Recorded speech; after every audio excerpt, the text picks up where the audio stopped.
the AI for Good Global Summit, convened by ITU, recognizes the joint responsibility of governments, the private sector, United Nations agencies, academia, and others to ensure AI reaches its potential while preventing and mitigating harms. And it's a moment that calls for action.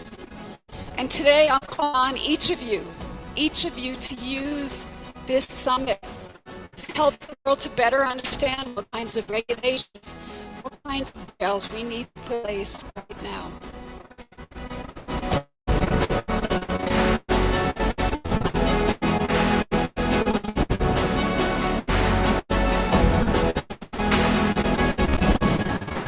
So together, let's make it innovative, let's make it safe, and let's make it responsible for all. Thank you very much.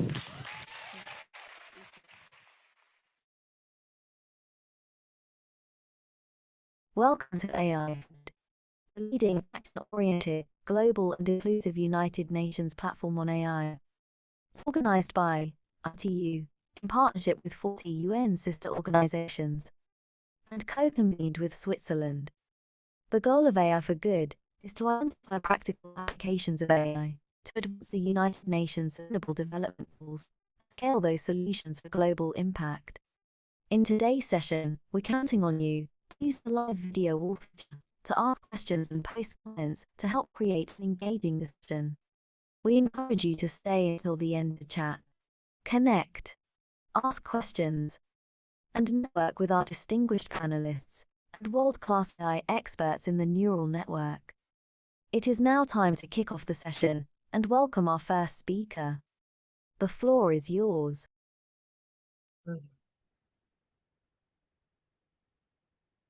Yes, hello everyone. It is my pleasure to introduce this session. I'm actually discontinuing a trip to be able to watch and moderate this session. It's about building fast emulators and climate modeling by Björn Lütjens. Björn is currently a postdoctoral associate at MIT in the Department of Earth, Atmospheric and Planetary Science with Raffaele Ferrari. And he has been working on ML and climate in actually very different contexts already in his PhD, where he worked with Stefan Newman at MIT in ML for system modeling. And actually where I met him virtually, at least, is in the NASA Frontier Development Lab, where we had a joint project on flood forecasting, which was very interesting too. So that actually also shows how nice these networking events are. And now he will talk about his research, how to tackle the computational complexity of climate models with machine learning. I'm looking very much forward. Thank you so much for the introduction, Marcus, and thank you for the invite. Hello, everybody. My name is Björn, and I will be talking to you for the next 45 minutes about deep learning emulators for accessible climate projections. In a nutshell, what that means is there are climate policies that we are thinking about right now at this moment in the COP28, but it's very difficult to imagine for each climate policy what are the impacts that that particular climate policy would lead to. So in a nutshell, this talk is about how we can go from this very abstract mapping all the way from climate policies to tangible impacts down the line 10, 20 years into the future, and how deep learning in this mapping can help. I'm at MIT, currently currently mentored by Raffaele Ferrari and Noel Selin, and this is also a lot of work together with David Newman. So on COP, we're talking about climate solutions, and currently we're on a track to a 2.5 to 2.9 degrees Celsius warming, as just recently assessed by the UN emissions gap report. But even at 2 degrees already, 99% of our tropical coral reefs are expected to degrade. And at 2 degrees, also 420 million additional people, additional to the 1.5 degree goal, might suffer from extreme heat waves. So it is more urgent than ever that we need to limit our warming to the very ambitious 1.5 degrees Celsius goal. Luckily, or gratefully, 95% of all nations have signed the Paris Climate Accord agreement that says we should limit our warming to 1.5 degree or well below 2 degrees Celsius. So in order to find out what the most effective climate policies are to bring us onto this target, people are using environmental models. Environmental models such as climate models, earth system models, flood models. And those models are also used to assess if we have already locked in a certain degree warming, what are going to be the impacts that we are facing. So talking about climate adaptation. Here in the US, for example, we face a various number of extreme event risks. In Cambridge, where I am sitting right now, we are preparing partially for an increased flood risk. So what you can see here is the difference in flood risk under a 1.5 degrees Celsius future and a 3 degrees Celsius future. Seeing that, for example, Harvard University would be okay with a 1.5 degree warming, but with a 3 degree warming, they might look pretty bad. Analyzing these climate risks is tremendously uncertain on a lot of levels. Most uncertain probably on the policy level. So what we do is we run the chain of environmental models to give us these predictions every time for every possible policy scenario that we can imagine.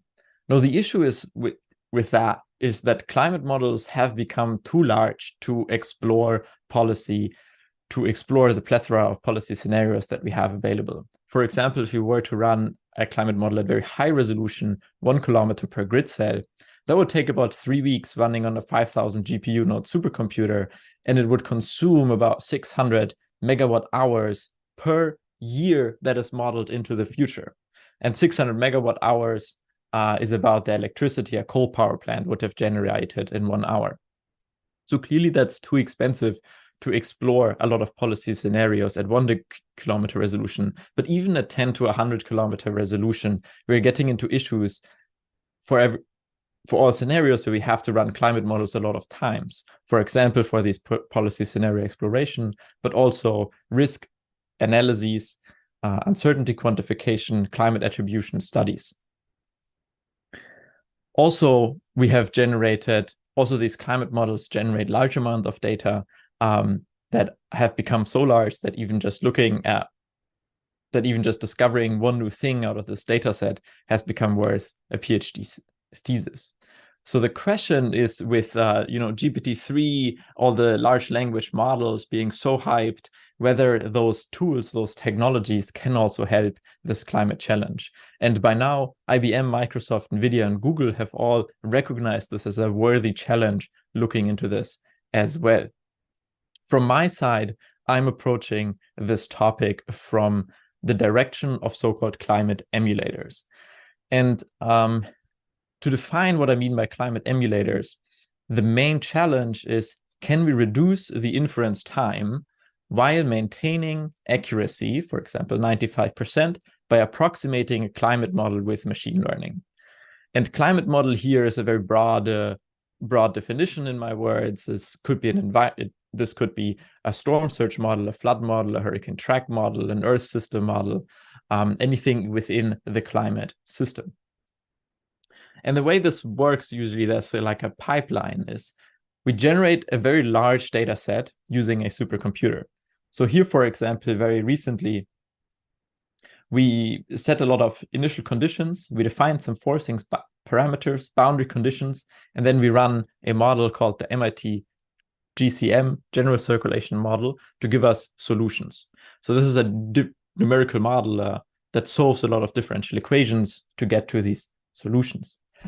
Once we have this large body of data, we train a machine learning method to recreate part of the simulated data. So in our case, we say we take the current time step, the current solution at time step t as input, and use the machine learning to predict the next time step.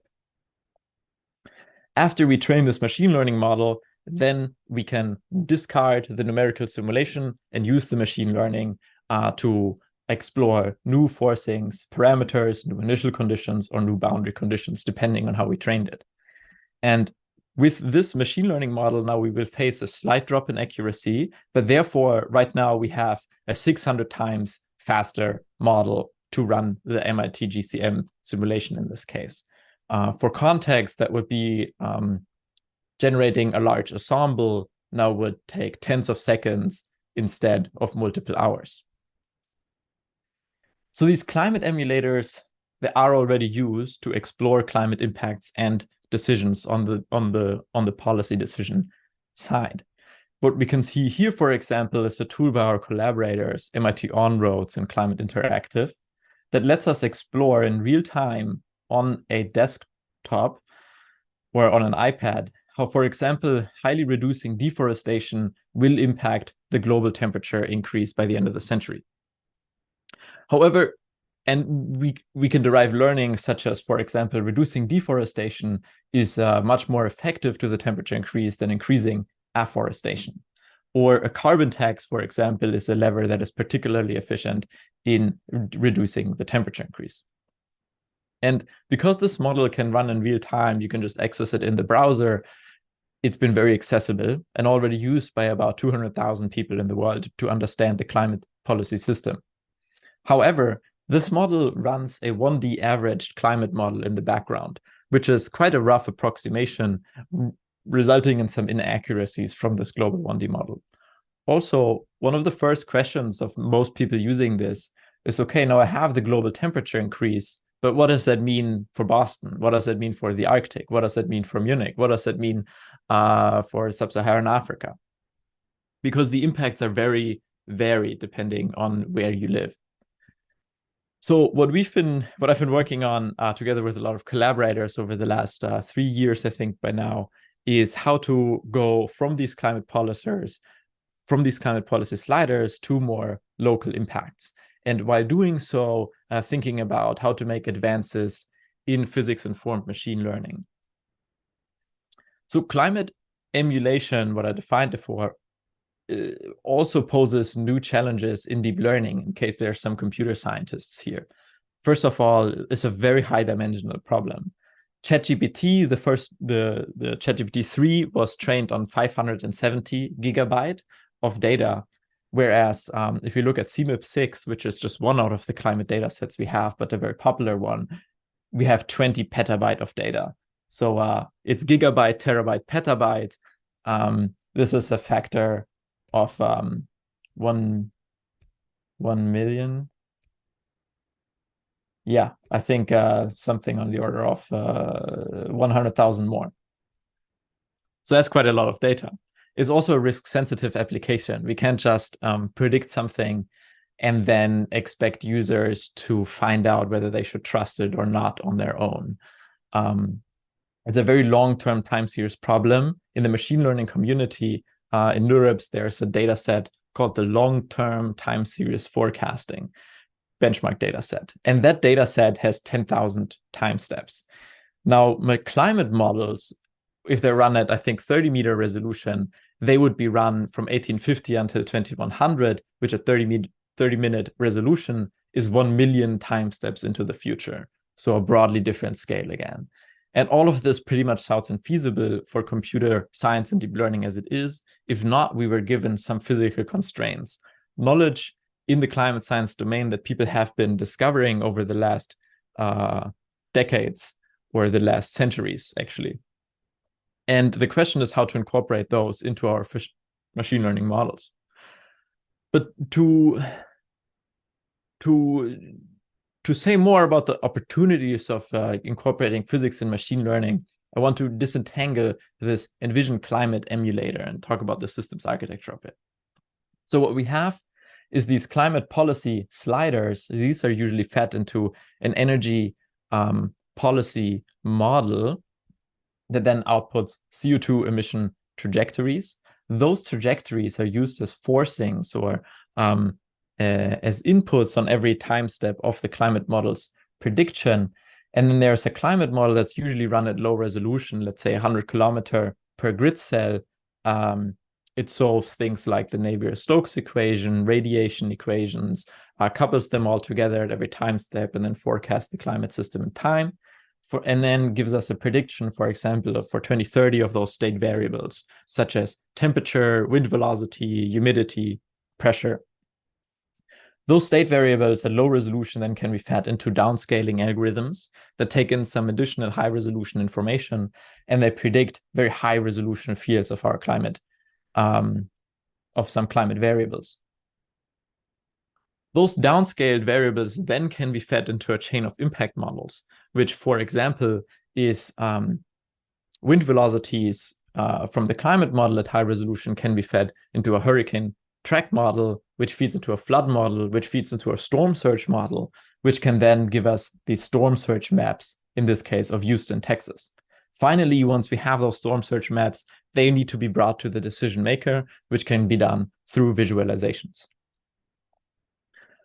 And as the system is right now, if you assume we're using traditional numerical solvers for everything, then solving the dynamics is slow. Downscaling, if done via a regional weather model, is also slow. The chain of impact models can be very slow at high resolution as well, and visualizations for many use cases simply don't exist.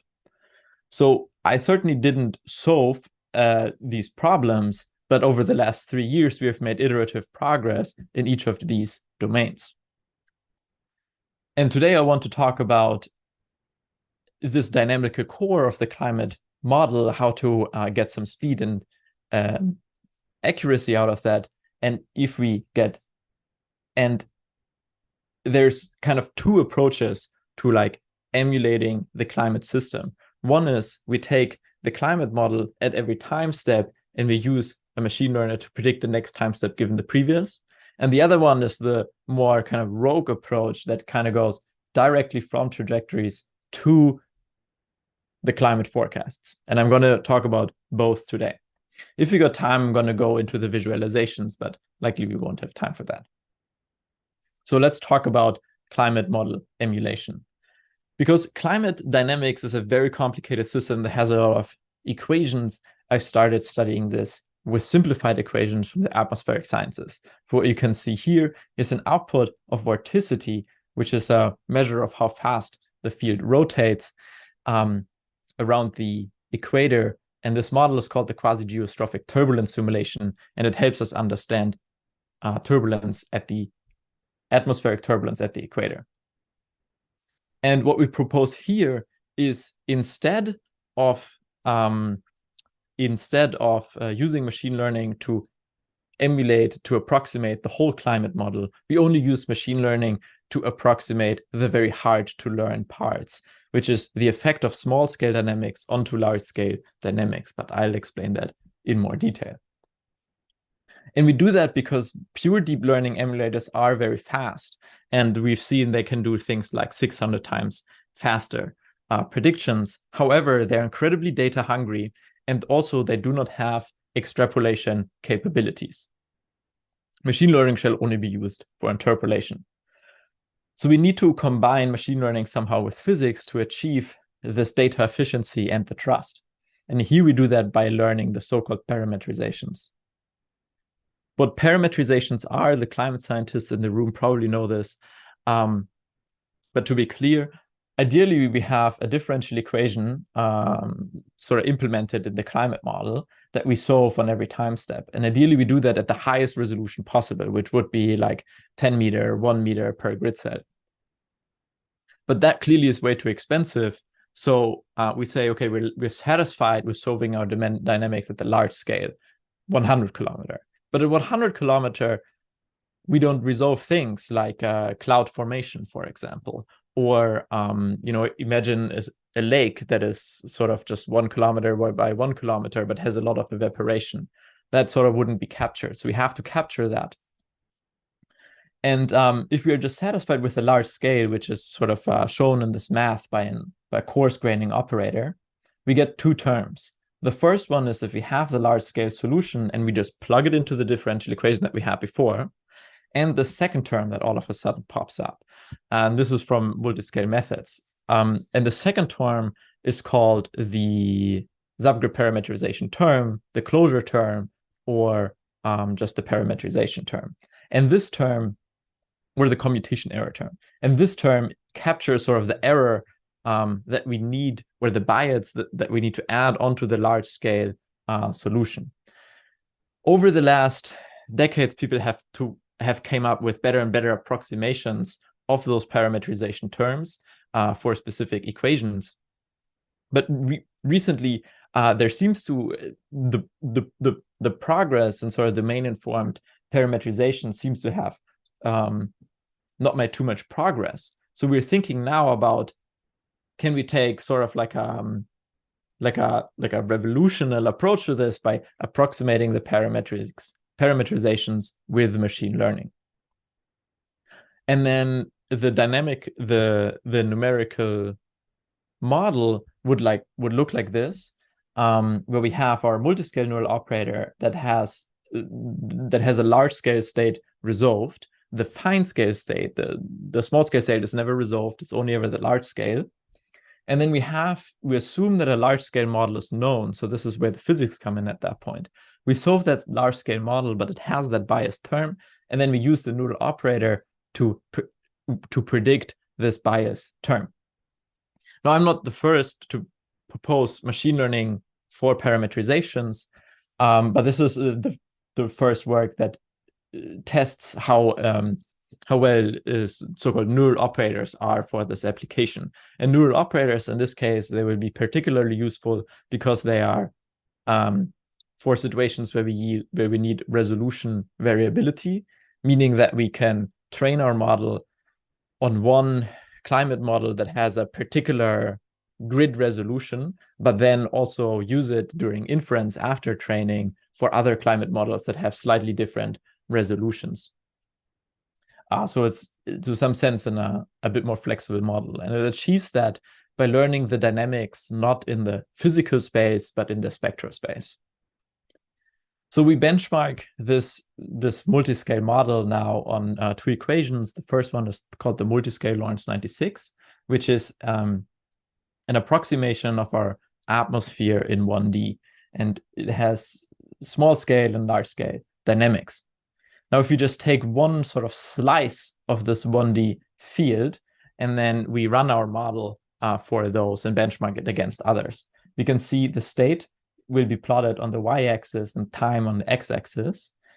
And now there's 5 models plotted here, but most important, look at this black curve, which is the ground truth trajectory of this one single state in one sample.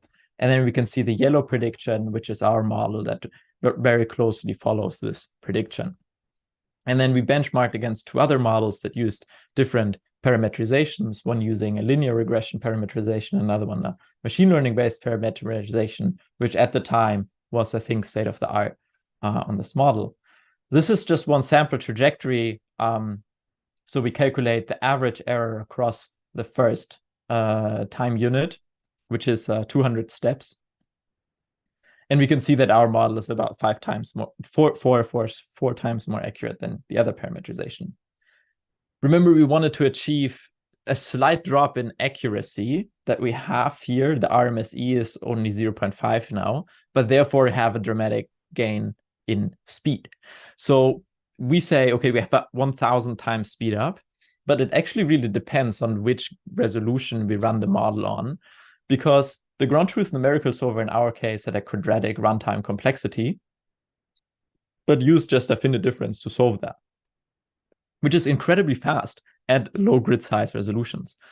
And seemingly also faster than our machine learning model, because the machine learning adds a lot of overhead due to all the neural network libraries. However, at larger grid sizes, then we can see our model only scales quasi-linear n log n due to the Fourier transform, dominated by the Fourier transform in the model, to go into the spectral space. And then we can see, for example, at 2 to the power of 15 grid points, we're 1,000 times faster. Next, we demonstrated that on a larger domain, the quasi-geostrophic turbulence simulation. And there we can see that we have the ground truth low resolution, the ground truth low resolution, and then our model predicts very similar patterns, has a small RMSE, a little bit better than a null parameterization. And I think the most important learning from this was that if you choose the time discretization very, very small, which is what we're doing when when predicting these parameterizations, then our model was a lot better than a pure machine learning. So the hybrid model here outperformed the pure machine learning approach. That was it about the multiscale neural operator. I think there are some limitations. There's a lot of work left to improve on this. For example, we assumed we have an equispaced grid. We had a Markovian assumption, and we assumed there's global communication on our supercomputer enabled. But interesting direction going forward, I think, taking this neural operator parameterizations, using it for vertical column parameterizations, where it is important to have a varying grid size possible. And to study this, we have developed a data set that is open source and publicly available called ClimSim, which is a large-scale data set with a lot of parameterizations from a global climate model that one can now test better parameterizations on, learning them offline. Also, there's a question of we learned some weights in the Fourier domain, whether they have any physical meaning. That is quite interesting. For me personally, I think what's most interesting is how to forecast if we only have long-term, if we're only interested in the long-term statistics. Because actually what I now did is a model that predicts sort of time step by time step. And it used a large-scale simulation for that with an add-on biased term from the neural network, and then predicts time step by time step. And that is actually more similar to sort of weather emulation, where we're interested in the exact likelihoods of precipitation. But because of the chaos of our climate system, those predictions, they rapidly diverge from the ground truth. So here we can see two models on the multiscale Lawrence 96, and then our model that sort of follows the ground truth for, I think, maybe like 100 time steps, and then diverges more and more until finding a steady state somewhere. But it's not clear whether this is the best approach to do approximation of long-term statistics in our climate domain. So what we now go into is whether maybe the better approach would be to just go directly from CO2 emissions to the predicted variables. So can we learn this direct mapping from emissions to impacts? And the study is part of a larger team called the Bringing Computation to the Climate Challenge team at MIT, with all these people mentioned here. So we have these inputs, right, which are the cumulative CO2 emission trajectories over time. And the climate models were already run for the CO2 emission trajectories in what's called the SSP, the socioeconomic scenarios. I forgot what SSP stands for, but we have a very high emission trajectory, a medium high emission trajectory. Then we have SSP 245, sorry, in the medium, a lower end. And now the question is, if we train a machine learning model sort of on these two, on 4 of these scenarios, can we infer all the scenarios in between these trajectories? Particularly, we started with one of the climate impact variables, with the simplest one, the surface temperature. And all of this is written up in a tutorial that I'll be presenting at AGU next week. So if you are interested in this, you can find the code at this QR. So there is a deep learning approach to this that takes as input not only global cumulative CO2, but also global methane emissions, and a map of black carbon, and a map of sulfur dioxide of the current year and of the 10 previous years. And then it uses this as an input and predicts the surface temperature anomalies for the last year in the stack. And it does so by taking data from one model called the NORI-SM, to pulling those 5 scenarios, SSP 570, 385, 126, well, those SSPs we've seen here, those ones, and then 3 realizations for each. And then we train on all scenarios except for the SSP245, the one on the middle, which is then used for test or validation. And we can see here the target. This is the target surface temperature anomaly, where we can see patterns like the North Atlantic warming hole. The Arctic is a lot hotter. Arctic amplification. Land is hotter than oceans. The northern hemisphere is hotter than the southern hemisphere. So we can see those patterns, and basically the CNN LSTM, the neural network, does a very good job at predicting the same patterns. And then we can analyze that by plotting the prediction minus the target. We can see the neural network has some errors in the northern and southern hemisphere, some biases, and an overall root mean squared error of 0.107. What followed this work was another work by, I think some colleagues by some people at Microsoft, I think, that have a lot of compute available. And now the approach is to scale up, to use 1 million to 1 billion parameter model, which is a vision transformer from the paper Attention is All You Need. That paper, I think, was published 6 years ago, and by now it has already like 100,000 citations. So very, very impactful paper. And their benchmark results are now state of the art on Climate Bench, even when the model is trained using only 80 NVIDIA V100 GPUs. So one V100 GPU, I think, is about the order of 8 desktop GPUs. So to give you an idea of the scale of computational complexity that was needed to train this model. But this was nice. It improved, it decreased the root mean squared error on this data set. They're now state of the art, better than the previous neural network. So I took the data set, and now what we did in this project is we only actually took global cumulative CO2 emissions, and then we use a linear regression model to predict the global temperature. And then from the global temperature, we use one linear regression model per grid cell to predict the surface temperature anomaly. This is an approach that's been around for a lot of years. It's called linear pattern scaling. And we train it again on the same data and test it on the same data.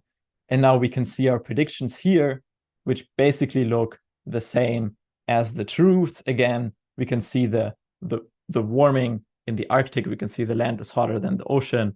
We can see the North Atlantic warming hole. And if we plot the errors, we can see we're basically only off in the North Atlantic warming hole, something in the Greenland Sea and the Weddell Sea. And the root mean squared error is now lower than the one from the 1 million to billion parameter model. And we repeated that study across predicting other variables, 90th percentile precipitation diurnal temperature range. And in all these studies, we can see that our linear pattern scaling model basically captures all those patterns that we wanted to predict. And now in this large benchmark table, we can see we have a Gaussian process, a CNN LSTM, a random forest, a vision transformer, the ClimaX foundation model, and then the linear pattern scaling model. And I don't want to claim that the linear pattern scaling outperforms the vision transformer, but it has a lower error for the surface temperatures, a slightly higher error for the diurnal temperature range, the lowest error for the precipitation, lowest error for 90th percentile precipitation. And I think this is very interesting from two sides. One is, I think we need to humble ourselves with all the media attention that machine learning, deep learning approaches are getting, and think about what is the simplest possible solution first, implement those, and then think about how to improve on those. I think another one is that the linear pattern scaling takes some key assumptions, which are very, very valuable in this domain that has very little data. Particular, it takes the linear assumption, but also takes the assumption that every grid point is independent of each other, which contrasts the CNN's local invariance assumption. Also, this model, the Climate Bench dataset, only has one model with 3 realizations, and there's a lot of internal variability in the climate system, which is variability that comes from things like the El Nino or other weather modes and patterns, which we do not want to forecast explicitly, but we want to forecast just an average. And this internal variability is actually as high as the error of the best performing model now. So we need a benchmark data set that has a lot of realizations, or at least a lot of models available, where we can more robustly see which methods are the best performing ones. And there's a cool work called ClimateSet that kind of tries to get at that. Now, with the linear pattern scaling model, just to tie the loop, in the beginning we were talking about mapping climate policies to local impact statistics. What we can do now is we can use this model in real time in a web app that you can see here that's under development. And it has as input the cumulative CO2 emissions.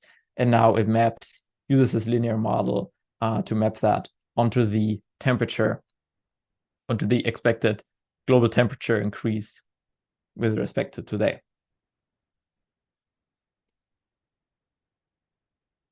Also, I think the other learning with a linear pattern scaling model being so good is that machine learning emulators probably need to focus on long-term climate statistics that take more complex tasks. For example, nonlinear dynamics. There's some multiscale temporal dependencies, such as predicting hysteresis, irreversible effects, tipping points, very difficult, or lag dynamics. There's also temperature. There's also variables that are not as temperature dependent. For example, aerosols or storminess. Extreme statistics are still something that's difficult to predict, and multivariate predictions are particularly challenging if we want to enforce physical consistency in between those inputs. That was probably too fast for most people, but for the climate scientists in the room, I think that might be where machine learning emulators are still needed. Okay, so we do have some extra time. I want to now go into when we have these predictions available now of some climate variables, how do we go and connect those climate variables actually to policy and decision makers? Because based on just surface temperature, it is still surprisingly difficult to take meaningful decisions.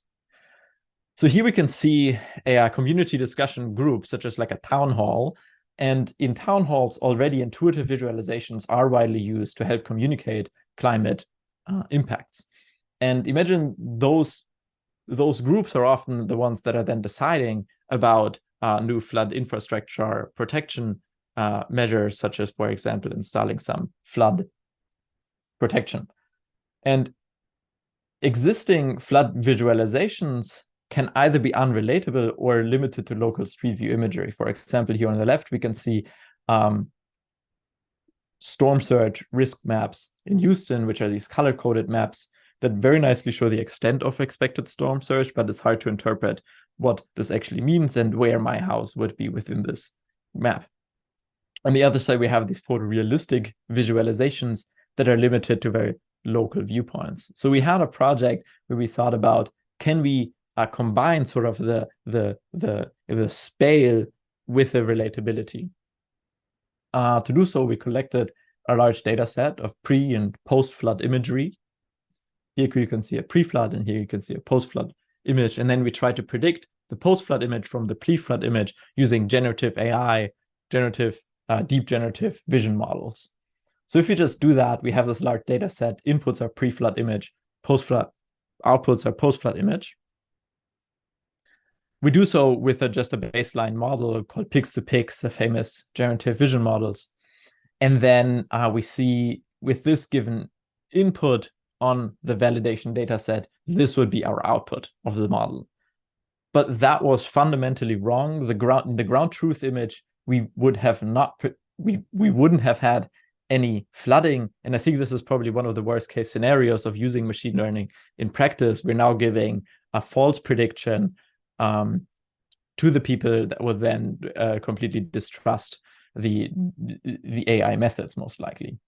So trust is important, and I think here there's one way to establish that by physical consistency. And physical consistency here I define as an image is physically consistent if it depicts the same flood extent as a storm surge model. And the storm surge model, that's the one that's run with all the physics.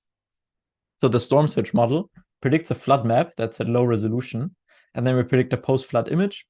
And then on the post-flood image, we run a flood segmentation algorithm and then measure intersection over union, or the agreement in between those two flood maps. And that then is our measure of physical consistency. So this brings us to our model then that takes as input a pre-flood image and that flood maps and predicts the post-flood map, and is then evaluated on the intersection over union and a perceptual image similarity metric. So with this, you can see the pre-flood image, the ground truth post-flood image, and then our generated prediction that very nicely captures there's no flood in this area, for example. Then next step was to bring this visualization to the people. So we have built this this visualization platform and demo that you can explore here. The next step would be to integrate that in a tool such as, for example, the on-roads with a flood risk map, and also to increase the spatial extent of the predictions. Right now, we only really have a model that works in Houston, Texas, and in part of the region of North Carolina, because the variance, because satellite imagery has a lot of variance in it, coming from different satellites at different dates, captured with different angles, sun inclinations, GPS calibration. So when we wanted to run our model that was trained on one satellite, the Maxar satellite imagery, and just use it after training on an image from NAIP, which is a National Agricultural Imagery Program, which is a plane that flew over all of the US. So we use that now as input, and then this image, the ground truth would have been this image in the middle, but then what the model actually generated was complete rubbish, very uninterpretable, wrong predictions, obviously, pointing out this high variance. It doesn't look as different, right? Sort of this Maxar style image and the National Agricultural Imagery Program image, but the slight changes in color calibration and GPS calibration actually really messes with the model. So following up on this, our data set was relatively limited. So we started another collaboration, or joined another collaboration, which was to develop a foundation model in Earth observation imagery to overcome this variance in satellite imagery. That's now been, I think, presented at NeurIPS datasets. You can see it, foundation models for Earth monitoring. We collaborated with some social scientists to create tabletop exercises for decision makers. Started collaborating with cryospheric scientists to bring this pix-to-pix, this image-to-image generation into downscaling surface meltwater maps. And lastly, also, we started collaborating with industry to visualize reforestation. And that was a startup that then used these visualizations in funding discussions. You can read up on this work in this link if you like. Okay, that was it. Thank you so much. This was the systems architecture of an envisioned climate emulator, for how we can go from climate policy inputs all the way through this vertical into visualizations. And I think a lot about how to incorporate physics in machine learning approaches. Thank you so much, and please feel free to follow up on my email address with any questions. Thanks a lot, Björn. This was very nice overview. You managed to cover the whole chain, which was very, very nice and instructive. Now we usually have questions via the chat. These are coming in over time. And until this happens, I maybe start with a question. Yeah, so this was very nice.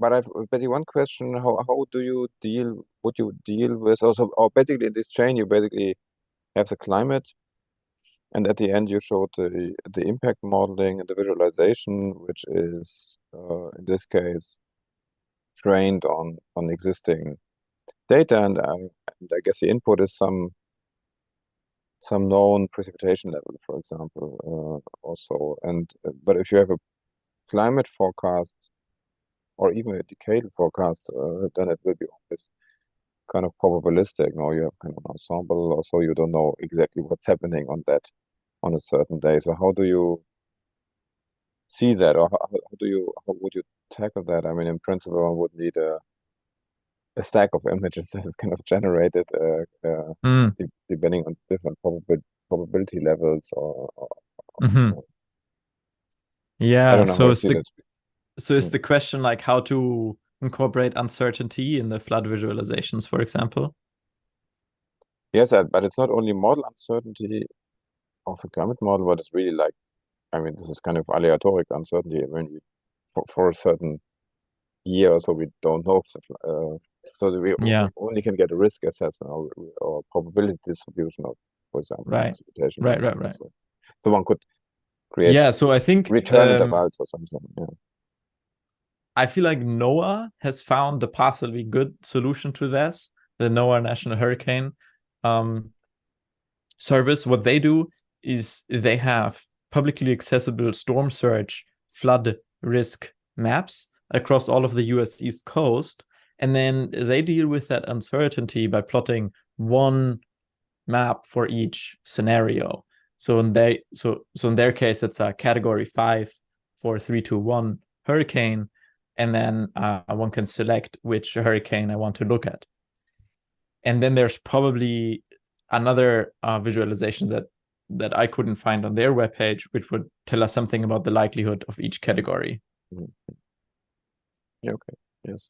But I think it's very difficult to visualize uncertainty within an image once it is plotted. I haven't really seen good approaches to that yet. Yeah, maybe basically for an image, I agree. I mean, probably one could, for example, have maybe then images with different predicted return intervals. So this is how it looks like every 5 years. This is how it looks like every 20 years. And this is how it might look like every 100 years or so. No? If you think about Right. Like a 100-year flood, 20-year flood. Yeah. Good idea. Yeah, I'm just thinking. So I don't know that.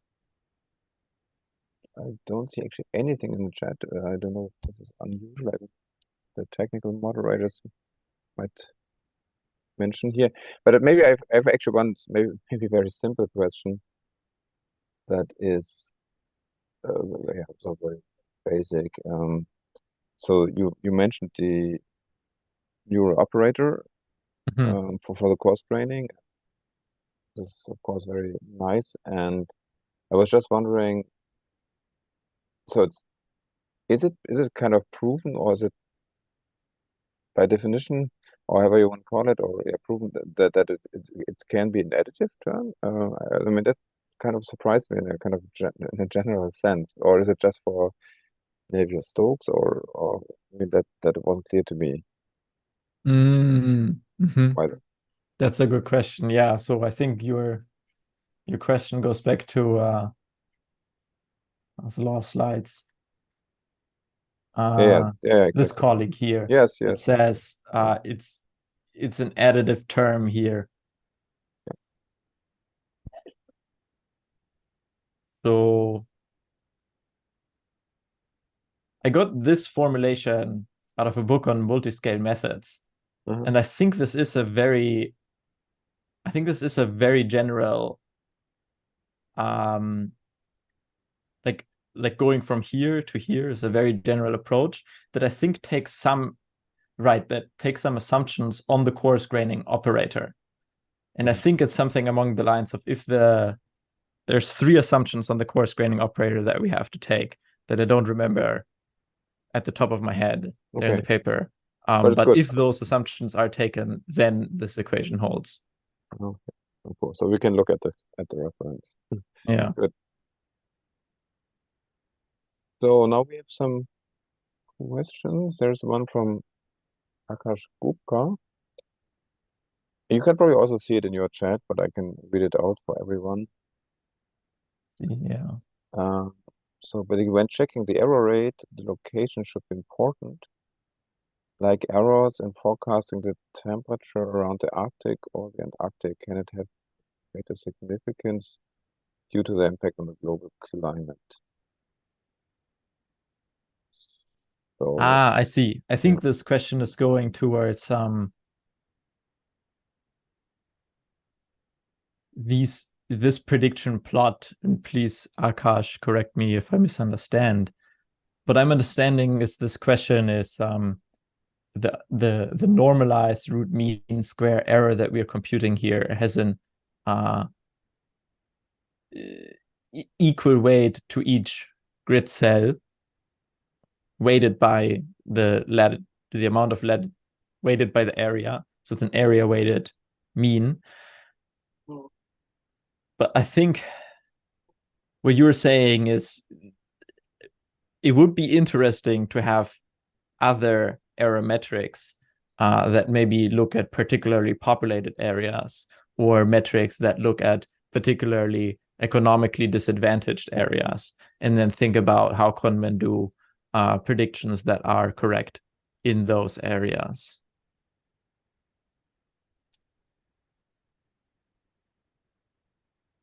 Or possibly metrics that ignore the Arctic or the Antarctic if it is very difficult to do predictions in those areas. So the question is RMSE good evaluation metric for this task? Usually even a method that does not perform well seems to have better RMSE score. Not sure what. Okay.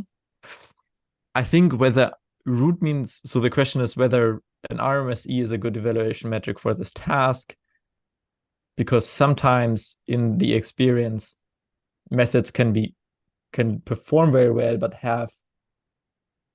can perform not well, but have a better RMSE score. So I'm actually not too aware of many cases, of many scenarios where that's the case, where a method looks like it performs better, where a method looks like it performs worse, but has a better RMSE. But there is the property of the RMSE to kind of smooth out predictions.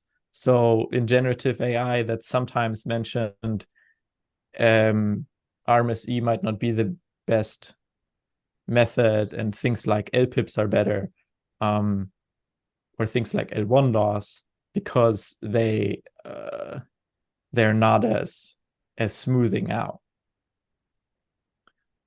In this case, I think what would be really needed is probabilistic predictions, and then things like a CRPS, so like a continuous rank probability score, that measures how good we are to get the distributions right of, for example, temperatures. Yeah. Okay, yes. And then there's this question by KB Miller, related to large language models, I guess. In the final step, is anyone looking at generating a narrative or narrative outputs to complement the visualizations? Yeah. So is anybody using large language models to communicate climate impacts? I think one can already ask ChatGPT. I tried that out. What is the impact?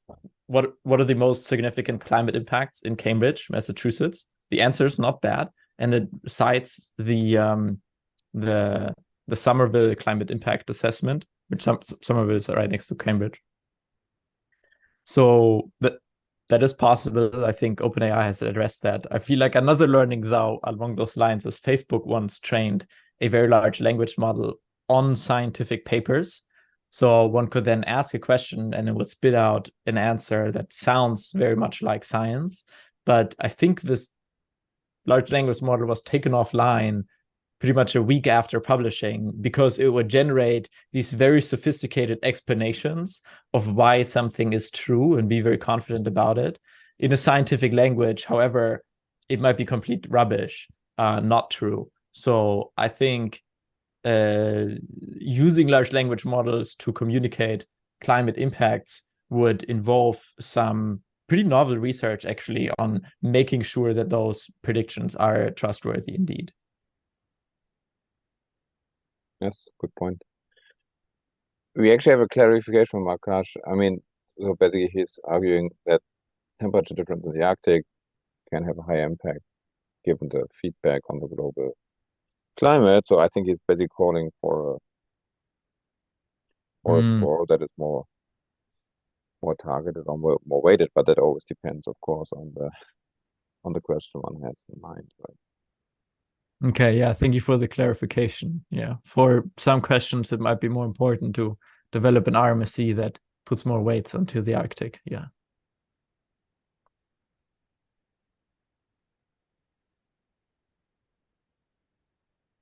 Okay, so nothing further. Thank you. nothing further. Good. Then it's time. It's also close to 6. It's time to close the session. So Björn, thanks a lot again for your really, really nice talk and overview. That was very insightful. And in principle, there's the possibility to meet well in your contact points, but also in the no, I forgot, in the neural network. In the neural network. I don't know, would you be available to go there, and if people have some questions? Yes, I'll be there. And I think one can send me a message via chat, and then I can answer that message, or jump on a one-on-one call even if one is interested. So I understood it. That's possible. For me today, it's not possible because I really need to catch a train now. But also looking forward to further interactions. Thank you. Okay. Thank you, Marcus. Thank you, everybody.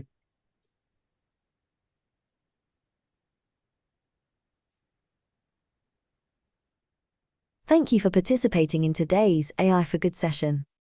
We hope you've learned something new, innovative, and engaging in today's event. We now encourage you to continue the conversation on the live video wall in the neural network. Here you can ask questions, like and comment, share links, complete the poll, connect with interesting profiles, or speak one-on-one using the chat and video function. We invite you to explore the lobby, try the smart matching quiz, visit the virtual exhibits, poster boards, the eShop, and build your personalized AI for Good program. Let's shape the future of AI for Good.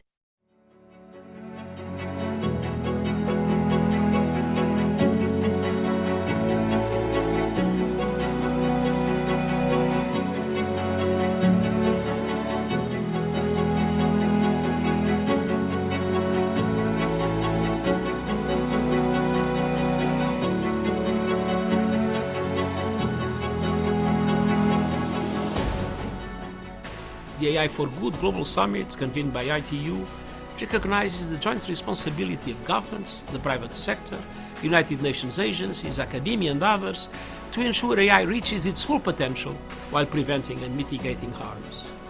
And it's a moment that calls for action. And today I'm calling on each of you to use this summit to help the world to better understand what kinds of regulations, what kinds of guardrails we need to put in place right now.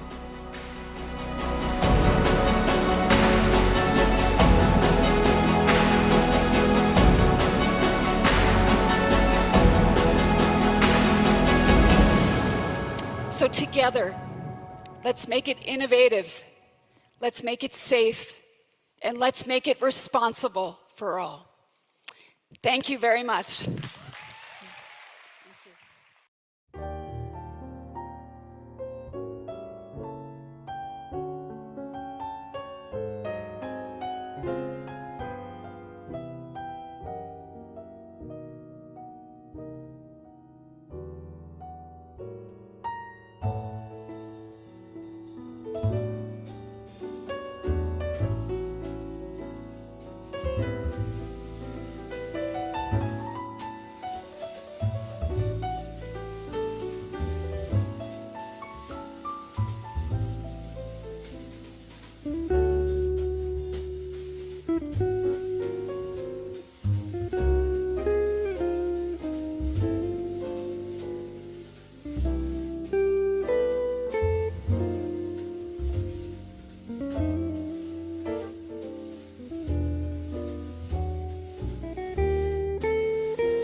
Mm-hmm.